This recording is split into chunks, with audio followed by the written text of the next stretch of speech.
paz do Senhor a todos os irmãos, amém?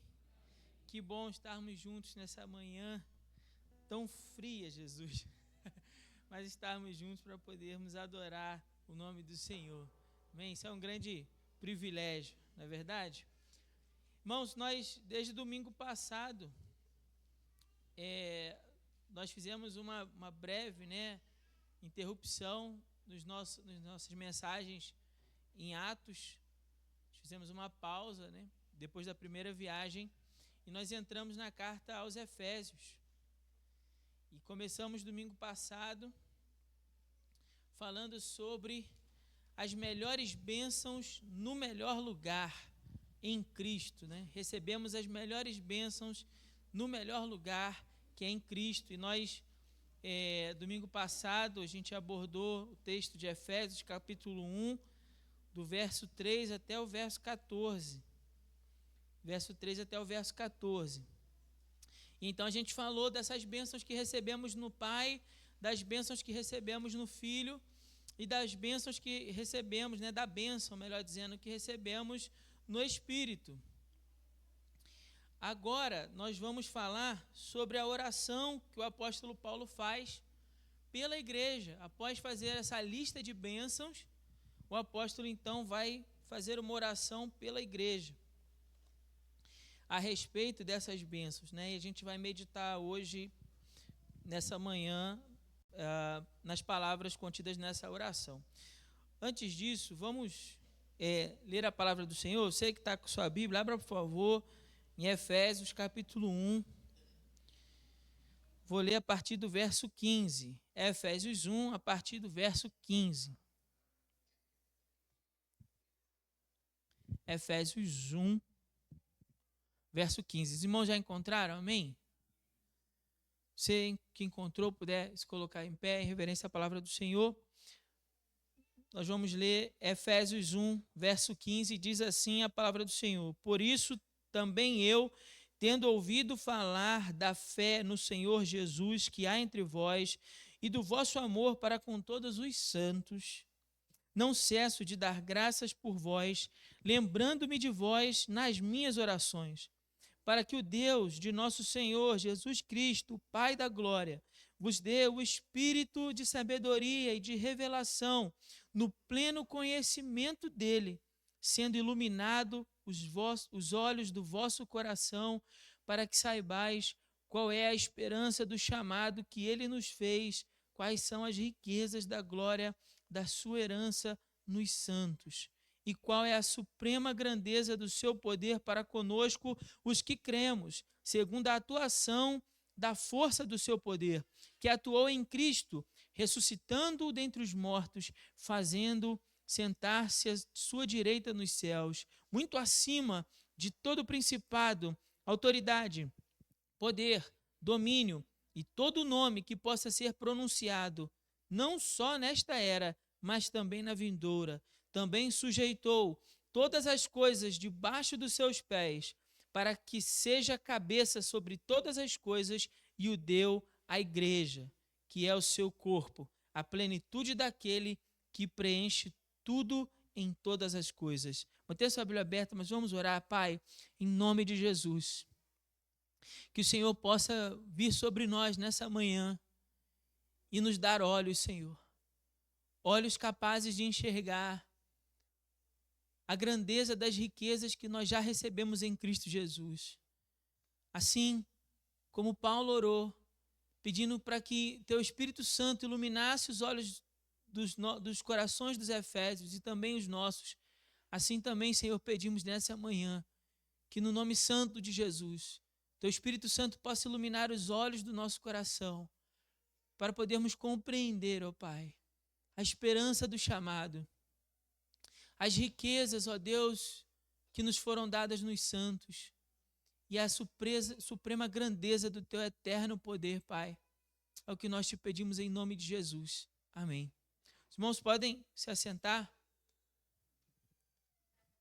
Como eu ia dizendo, irmãos, no domingo passado, na primeira sessão desse capítulo, Paulo faz uma lista de bênçãos. Ele faz uma lista dessas melhores bênçãos que nós já recebemos em Cristo.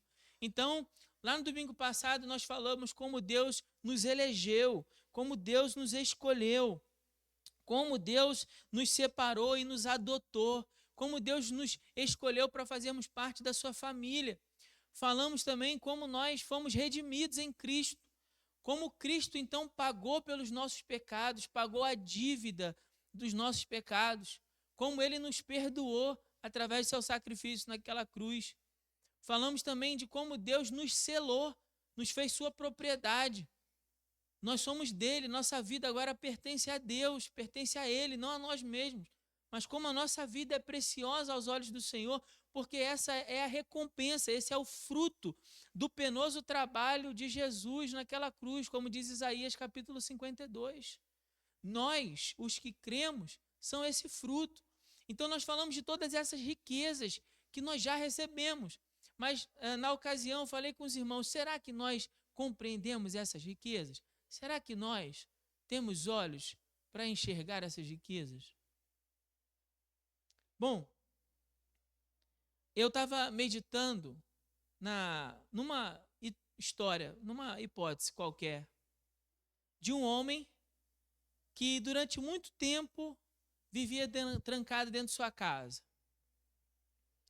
Dentro da sua casa, trancado, ali ele permanecia sozinho, não tinha ninguém, poucos recursos, vivendo uma vida muito difícil, muito limitada. E por alguma razão de tanto sofrimento, aquele homem, inclusive, acreditava que ele era doente. Aquele homem permanece dentro daquela casa por cerca de 10 anos. Imagina isso. 10 anos. 10 anos vivendo ali. Trancado, sozinho, se sentindo doente, com poucos recursos, passando muita privação. Mas um belo dia, aquele homem, ele se dispõe a ir até a caixa de correios que tinha na sua casa, no seu portão. Então ele, com muita dificuldade, mas levanta, enfrentando muita resistência, ele vai até a caixa de correios. Chega lá na caixa de correios, ele encontra 3 cartas lá. 3 cartas haviam na sua caixa de correios. Ele abre a primeira carta, e naquela primeira carta que ele abre, ele descobre que há 10 anos atrás, ou seja, justamente o tempo em que ele está vivendo naquelas condições, aquela carta já tem muitos e muitos anos que ela está ali, naquela caixa de correio. Ele já tinha recebido aquela carta, então quando ele abre, ele percebe que lá 10 anos atrás, um parente seu muito rico havia falecido. E o testamento dizia que tinha deixado toda a sua herança para aquele homem. Aquele homem fica em estado de choque. Ele começa a pensar, meu Deus, como é que eu não abri essa carta antes? Porque eu tenho enfrentado toda essa luta, essa dificuldade, essa escassez há 10 anos. E aqui estava a chave que ele me libertaria dessa prisão. Mas ele então, ainda em choque pelaquela primeira carta, se atreve a olhar para a segunda e vê que é a mesma data. Foi na mesma época que ele tinha recebido aquela primeira e ele abre aquela segunda carta. E quando ele abre aquela segunda carta, é uma carta do hospital. 10 anos atrás ele havia feito muitos exames, havia feito uma bateria de exames, e os exames diziam que ele estava em perfeita saúde, gozava de perfeita saúde. Ainda que há 10 anos ele vivesse achando que era um doente. Ainda em choque, ele abre a terceira carta. E quando ele abre a terceira carta, é uma carta de um outro parente que ainda permanece vivo. O outro parente que tinha sido beneficiado pela herança do seu ente querido que tinha falecido. E ali naquela carta daquele seu outro parente que agora estava vivo, né, um deles que estava vivo, dizia que se ele quisesse, já que ele sabia que ele era sozinho, ele poderia ir lá viver com a sua família. Se ele quisesse, ele poderia se mudar para a sua terra e viver junto com seus outros parentes que estavam vivos. Ou seja, ele não precisava ter vivido sozinho todos aqueles 10 anos. Ele tinha pessoas com quem ele poderia ter compartilhado. Mas o drama dessa história é que tudo isso poderia ter acontecido com esse homem há 10 anos atrás. Ele viveu por 10 anos sofrendo privação, solidão, doença. Mas há 10 anos, tudo aquilo já estava à disposição dele. Estava ali. a sua mão. Bastava que ele estendesse a mão e se apropriasse daquelas riquezas. Mas há 10 anos ele sofria, porque ele não tinha consciência das riquezas que possuía. E é exatamente assim como muitos crentes passam a vida cristã inteira, se sentindo pobres, se sentindo doentes, se sentindo sozinhos, quando na verdade todas as melhores riquezas, as melhores bênçãos já nos foi dada em Cristo Jesus. E por que não nos apropriamos dessas coisas? Por que não nos apropriamos dessas riquezas que estão disponíveis para nós em Cristo? Porque simplesmente nós não nos damos conta delas. Então não nos apropriamos delas. Então por isso que esse texto que nós acabamos de ler, ele é tão importante nessa passagem. É tão importante para a gente entender a carta. Porque Paulo, ele vai falar dessas riquezas, ele vai continuar falando dessa maravilhosa obra que Deus fez em nós através de Cristo Jesus, mas ele faz essa breve interrupção e expressa uma oração pela igreja. Não sei se você reparou, mas isso seja uma oração. Paulo está orando a Deus pela igreja. Ele está compartilhando com a igreja quais têm sido os motivos da sua oração em favor da igreja de Éfeso. Para Paulo, não basta apenas que a igreja de Éfeso seja informada que já receberam ricas bênçãos espirituais. Paulo deseja que a igreja tenha os olhos do coração aberto para que eles se apropriem dessas riquezas e vivam de modo digno desse evangelho, das riquezas que eles receberam do evangelho.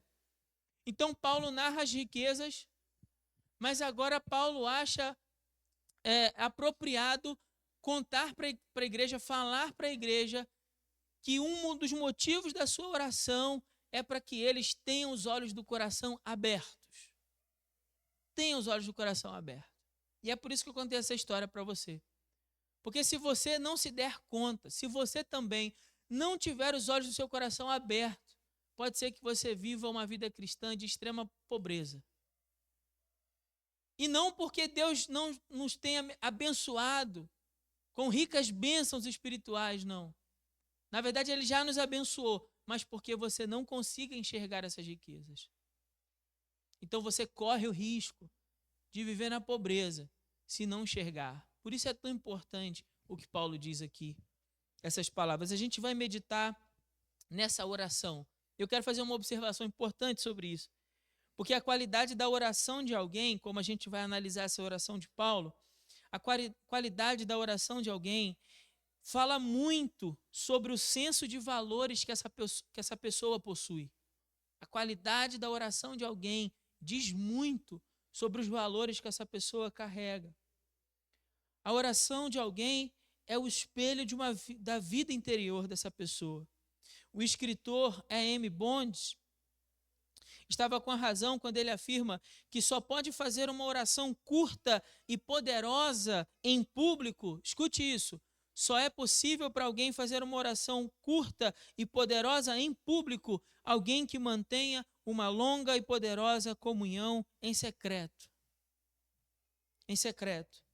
A oração que nós vamos analisar é um ótimo exemplo disso, porque é uma oração curta e poderosa, mas é a oração de alguém que nutria uma rica e poderosa vida de oração em secreto. Em secreto. Vamos ver as palavras de Paulo aí no verso 15. Ele diz assim: por isso, também eu, tendo ouvido falar da fé no Senhor Jesus que há entre vós, fé no Senhor Jesus, e do vosso amor para com todos os santos. Duas qualidades que Paulo via naquela igreja: fé em Jesus e amor pelos santos. Essas eram as qualidades que Paulo ouviu falar sobre aquela igreja. E no verso 16, então, ele fala: desde que eu ouvi essas coisas, então, não cesso de dar graças por vós, lembrando de vós nas minhas orações. Então, Paulo agradece a Deus, mas Paulo dá uma pista aqui para nós. Uma pista. Como assim, pastor? Veja as palavras dele: olha, eu não cesso de dar graças por vós. dá para a gente uma ideia de quê? De uma ação contínua, de uma ação que não para, que não é interrompida. Não cesso de dar graças por vós. Dar graças a quem? A Deus. Por quem? Pela igreja.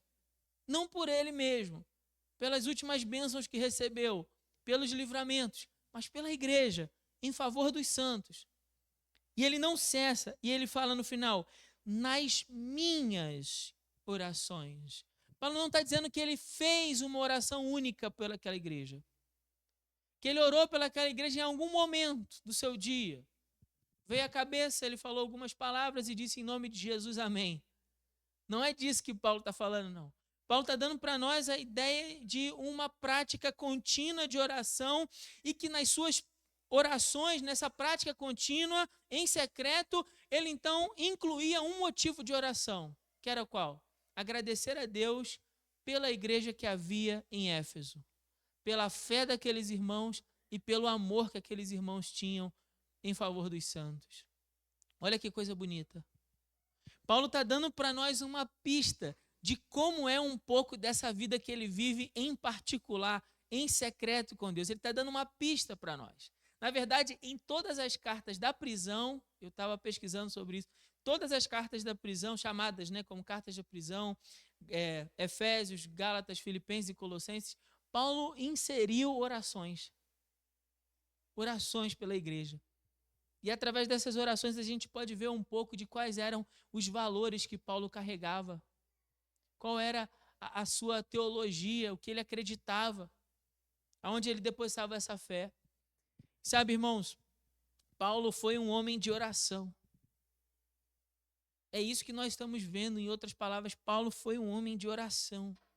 A gente não pode só olhar para isso aqui e analisar a oração dele como algo frio, a gente precisa também olhar para essa pessoa que ora. E esse grande homem de oração, todos nós admiramos, não é assim? Esse Paulo, esse apóstolo Paulo, a gente admira muito ele. A gente fala sobre ele como esse grande missionário aos gentios. Todos admiramos os feitos que Paulo realizou em público, como, por exemplo, todos admiramos as milhares de vidas que se converteram através das suas pregações. Não é assim? Amém ou não? A gente não admira isso? Que Paulo tenha evangelizado milhares de pessoas? Você não tem essa admiração? Eu tenho essa admiração por ele. Nós não admiramos as curas, os sinais e os prodígios que Paulo realizou? Sim ou não? Nós não nos admiramos das cartas que Paulo escreveu? Dos debates que enfrentou? Contra gregos, contra judeus, contra gente de todo tipo? Sim ou não? Nós nos admiramos até de saber que os demônios já haviam ouvido falar no nome de Paulo. Você lembra disso? Aconteceu lá em Éfeso também. Os efésios sabiam disso. Os efésios conheciam essa história lá dos exorcistas, itinerantes, que tentaram expulsar o demônio de um determinado homem. E aí, quando eles falaram, sai desse homem, em nome do Jesus que Paulo prega, o demônio que estava naquele homem disse aos 7 filhos de Cefas, Jesus, nós sabemos quem é. Paulo, já ouvimos falar. Mas e vós? Quem sois? E aquele homem, possesso por aquele espírito maligno, partiu em direção àqueles 7 e bateu neles, deu uma surra naqueles homens. Eu não sei você, mas eu olho para aquela, eu leio essa história de Atos capítulo 19 e é assustador pensar nisso. E nós olhamos para essa história e nos admiramos, ou não? Claro que nós nos admiramos dessas coisas. Todas essas coisas que eu narrei, todas elas feitas em público. Mas escute, preste atenção, irmão, escute. Todas essas coisas em público, feitas em público. Mas só foram feitas em público, tudo isso só foi possível ser feito em público porque Paulo nutria uma vida de oração em secreto. Os grandes feitos do apóstolo em público foram cultivados e nutridos por uma vida com Deus no secreto. Compreenda, não existe atalhos para uma vida cristã poderosa. Não existe atalhos para uma vida cristã poderosa. Se quisermos ser cheios da presença do Senhor, precisamos aprender a nos dedicar à oração e à palavra a sós com Deus. Não existe, irmão.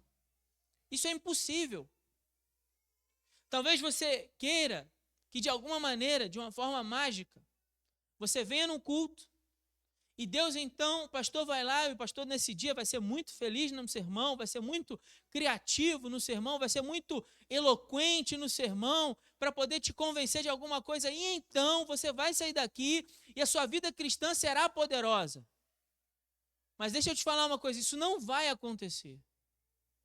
Isso não vai acontecer. Porque não é mágica.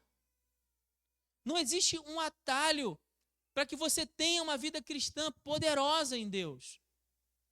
Não existe atalho. Você precisa orar. Paulo está falando sobre as suas orações, porque Paulo tinha uma vida de oração sobre a qual falar. Sabe por que nós não falamos sobre experiências de oração? Porque não há vida de oração sobre a qual falar.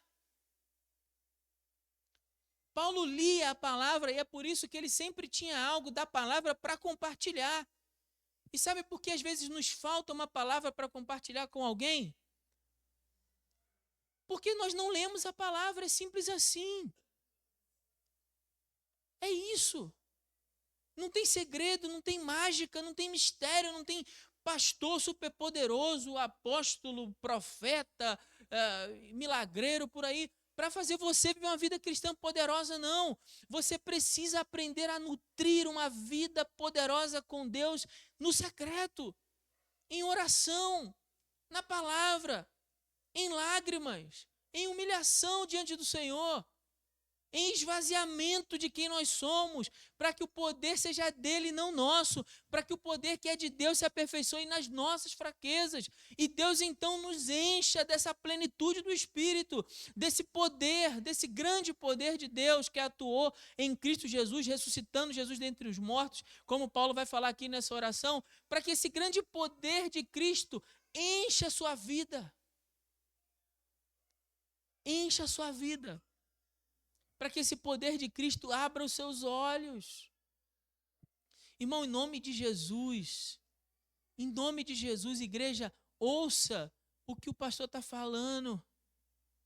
Você precisa que Deus abra os seus olhos. Sua vida cristã é pobre porque seus olhos são cegos. Deus precisa abrir os seus olhos. Você precisa nutrir uma vida em secreto com Deus, até que Ele encha você de poder, como Ele fez com o apóstolo Paulo.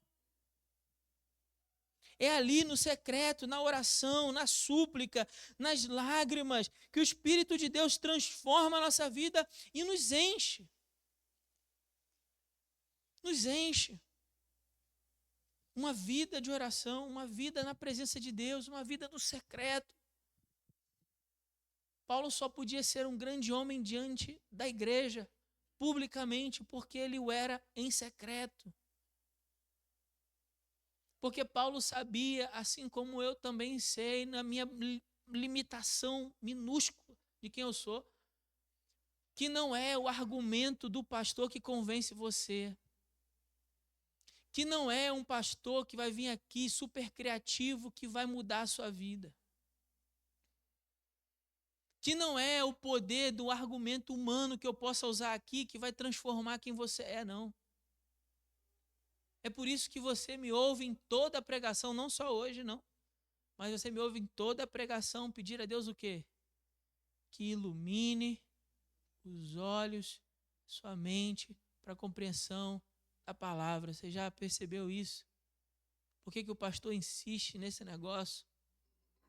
Porque eu sei que se não for o Espírito a iluminar a sua mente, seu coração, essa palavra e nada vai ser a mesma coisa. Então veja agora os motivos dessa oração de Paulo. Paulo fala, para que o Deus de nosso Senhor, no verso 17, e Pai da glória, vos dê espírito de sabedoria e de revelação no pleno conhecimento dele. um espírito de sabedoria, de revelação, no pleno conhecimento dele, e completa aí, ó, verso 18, parte A. Sendo iluminado os olhos do vosso coração. Olha que coisa bonita. Paulo fala de sabedoria, fala de conhecimento, mas na hora de falar de iluminação, ele fala do coração. Para que vocês não alcancem isso apenas com os pensamentos, vocês não alcancem essas riquezas de Deus pelo pensamento, mas também no coração. Vocês compreendam essas coisas com o coração. Então, Paulo fala que os olhos do coração sejam iluminados. Por quê Paulo está dizendo isso? Porque o homem não é capaz de compreender as coisas de Deus apenas com a sua mente natural. Não é apenas uma questão intelectual. Você já viu aquelas pessoas que dizem assim, não, fulano leu a Bíblia toda. E aí? Ah, não, continua ateu. Porque as coisas do Espírito se discernem pelo Espírito. Não é uma questão de capacidade intelectual. Não é uma questão de capacidade intelectual. Há pessoas estudadas e não estudadas que compreendem o Evangelho. Por quê? Porque essa compreensão dessa mente que Paulo está falando, ela vem pelo Espírito de Deus. É o Espírito que ilumina os olhos do homem para que ele compreenda as coisas de Deus. É ele quem faz entender a verdade revelada pela palavra. Paulo não está dizendo de uma nova verdade que seria revelada aos Efésios. Paulo está dizendo para que os Efésios compreendessem a verdade que já foi revelada pela palavra. E então eles pudessem pegar e se apropriar dessas verdades para a sua própria vida.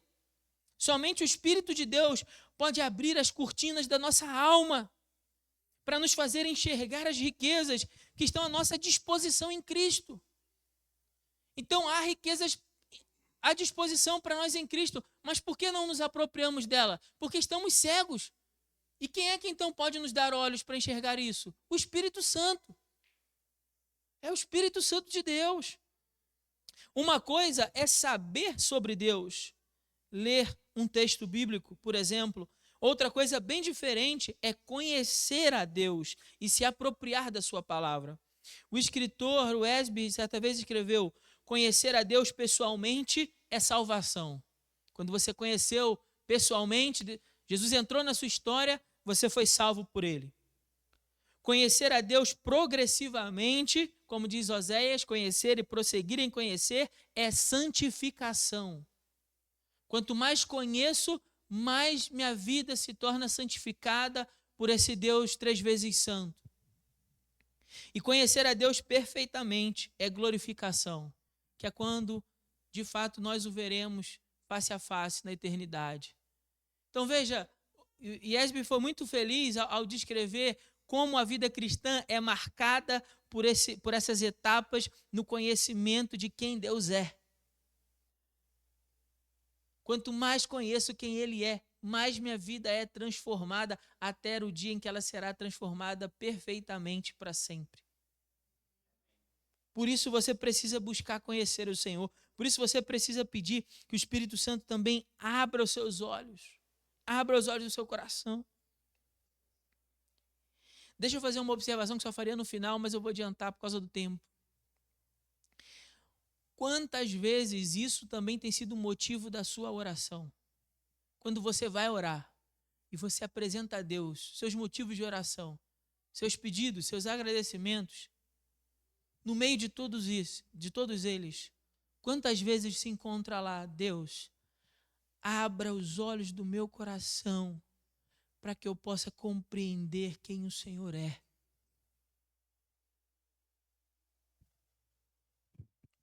Talvez seja o momento de colocar na sua lista outros motivos, porque, como eu disse no início desse sermão, e eu sei que essa palavra é pesada, mas eu vou repetir: a oração de alguém mostra muito sobre os valores que esse alguém carrega.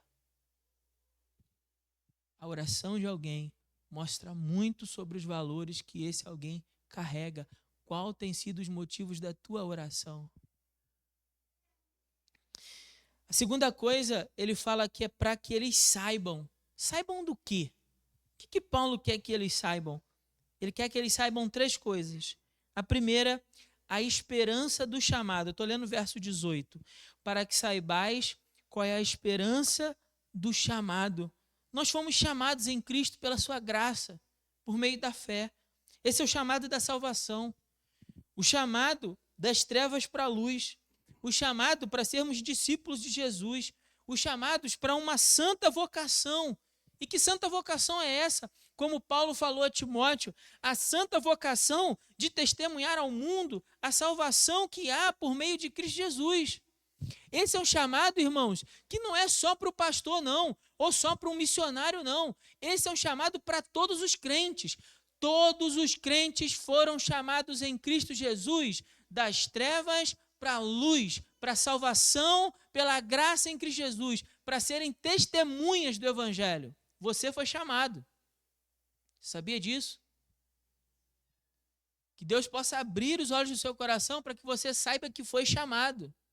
Você é alguém que foi chamado para uma santa vocação, para que o mundo possa contemplar, para que o mundo cheio de desesperança possa conhecer a esperança que há. E nós fomos chamados como povo de Deus para carregarmos essa feliz esperança da volta e da salvação que há em Cristo Jesus. Você foi chamado para carregar isso. Uma santa vocação. Mas Paulo vai falar uma coisa durante essa carta muito importante, que é se nós temos vivido de maneira digna do que nós fomos chamados. Guarde essa expressão. Isso vai nos ajudar a entender toda a carta.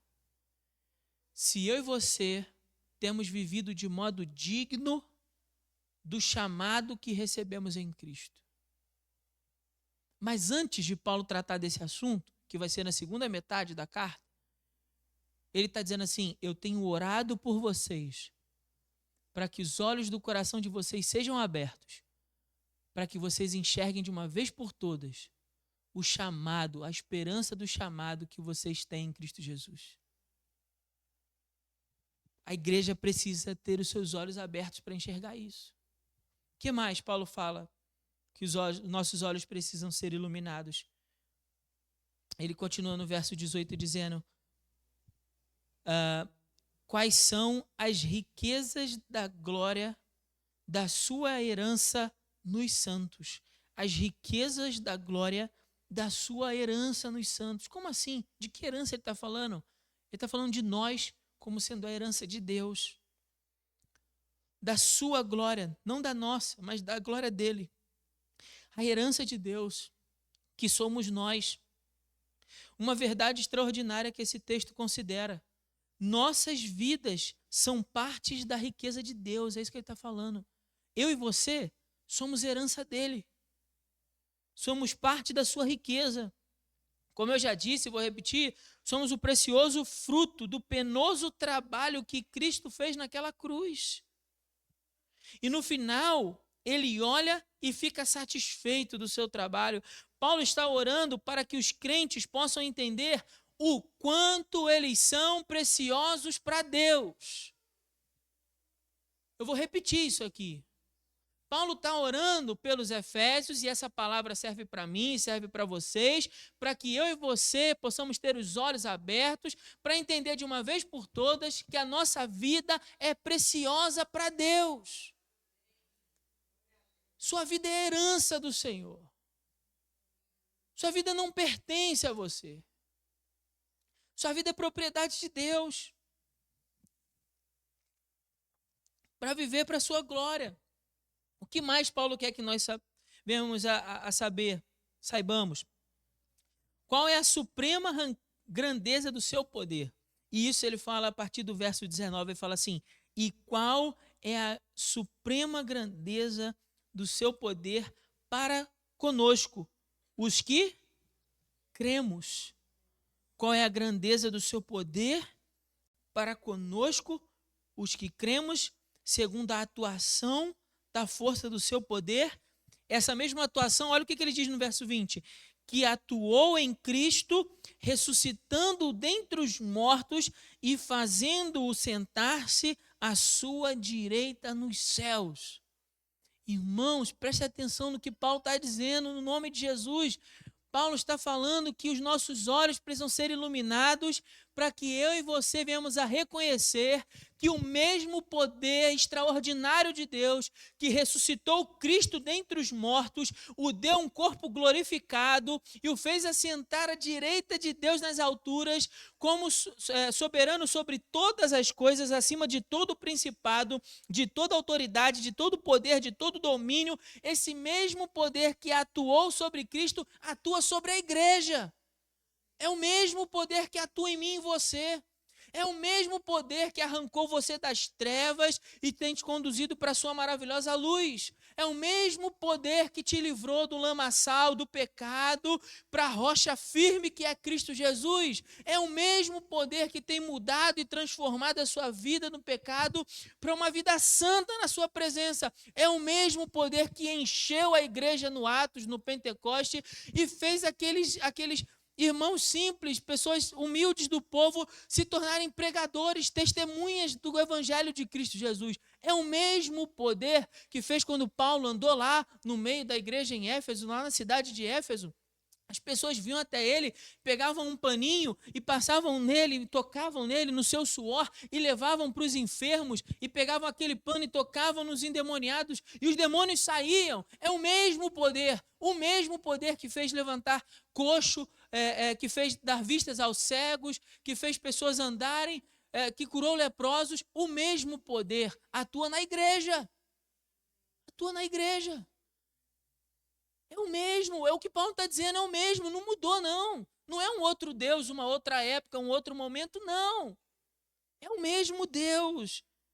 É por isso que Charles Finney tem uma frase que eu gosto muito, que ele diz assim: a maior necessidade da igreja é de poder do alto. E ele tem toda a razão.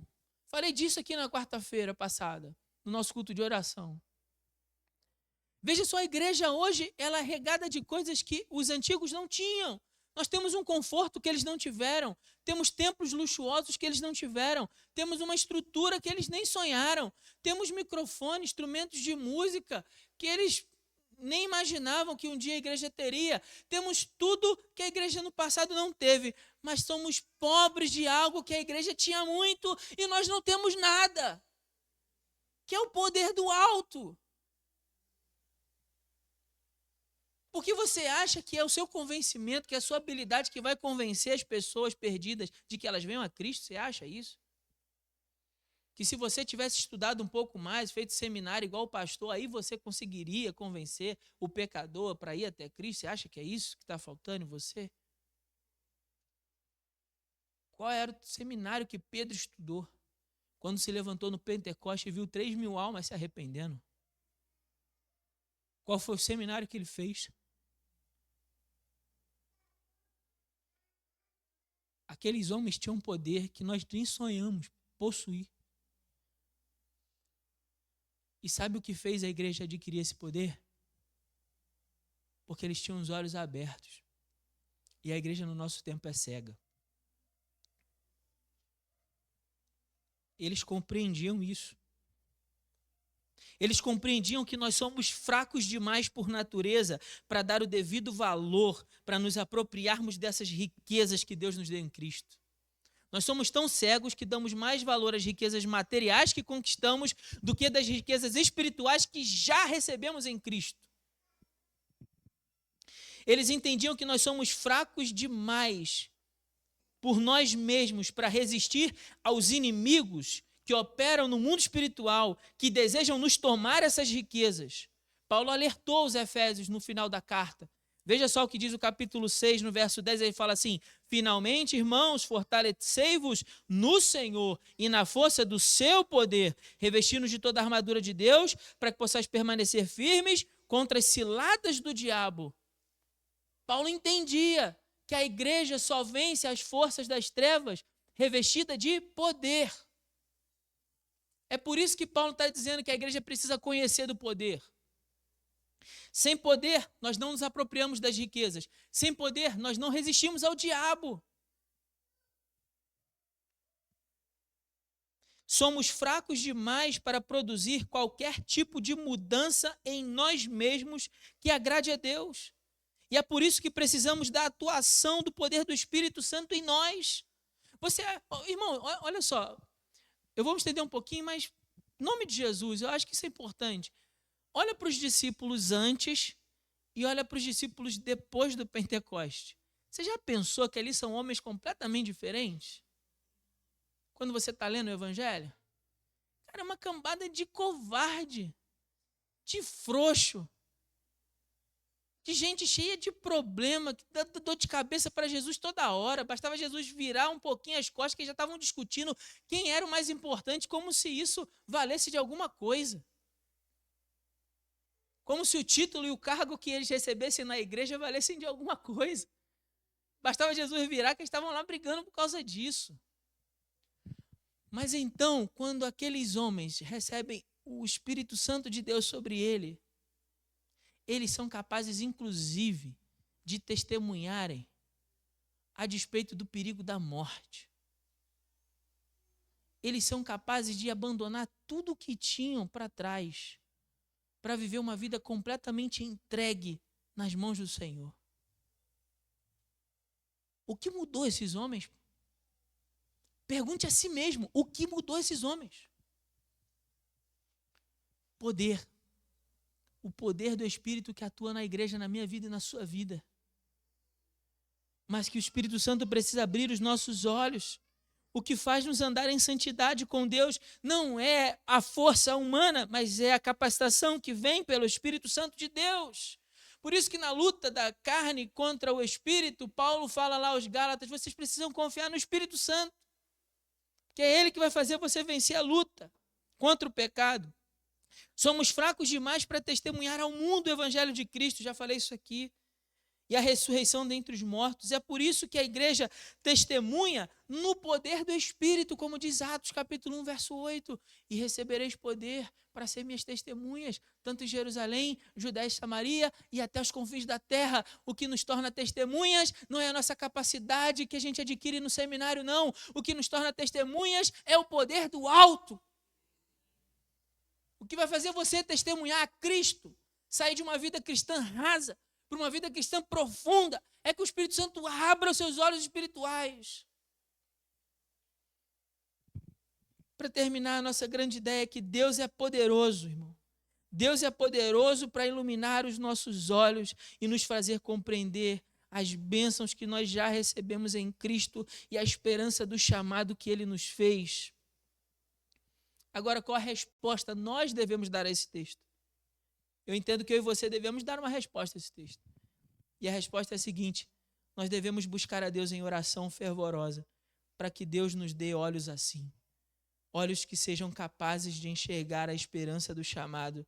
Olhos que sejam capazes de enxergar as riquezas da glória. Olhos que sejam capazes de enxergar a suprema grandeza do poder de Deus que nós já recebemos em Cristo Jesus. A minha oração, e tenho repetido isso insistentemente com o Senhor, é que Ele de fato nos faça uma igreja que enxerga. Que Ele abra os olhos do nosso coração no nome de Jesus. Amém? Vou chamar aqui as crianças que elas irão cantar uma música em homenagem aos pais. A gente vai, enquanto elas estão vindo para cá, hoje, Dia dos Pais, eu quero, enquanto as crianças vão aqui tomar posição, vou ler um versículo apenas para você, no livro de Salmo. Salmo capítulo 103. Pode vir aqui, pode subir. Salmo capítulo 103, verso 13. Escute bem os papais. Diz assim: como um pai se compadece dos seus filhos, assim o Senhor se compadece dos que o temem. Assim como um pai se compadece dos filhos, assim o Senhor se compadece do que os temem. Que Deus abençoe a vida de cada um de vocês aqui hoje presente, que é pai. Deus possa estar fortalecendo, sustentando a vida de vocês, e saiba sempre que o Senhor é aquele que se compadece de nós, que nos ajuda nessa tão maravilhosa missão de ser pai. Amém?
nossos heróis.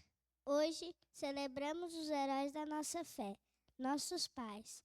Papai, sua paciência e gentileza refletem o caráter de Cristo. Sou grato por estar sendo moldado pela sua ternura e pelo seu compromisso de me ensinar os princípios da fé.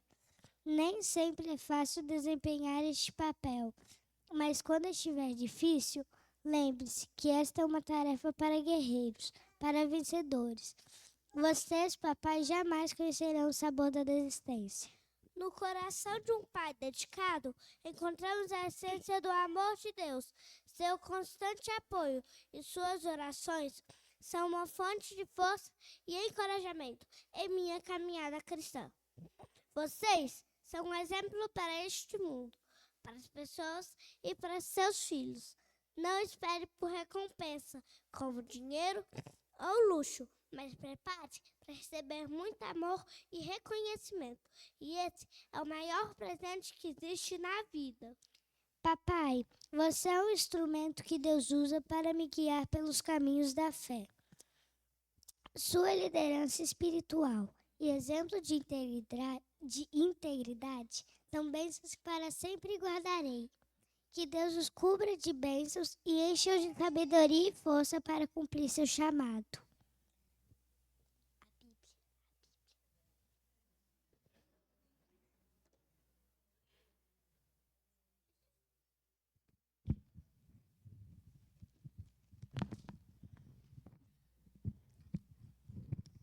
Salmo 128, de 1 a 6.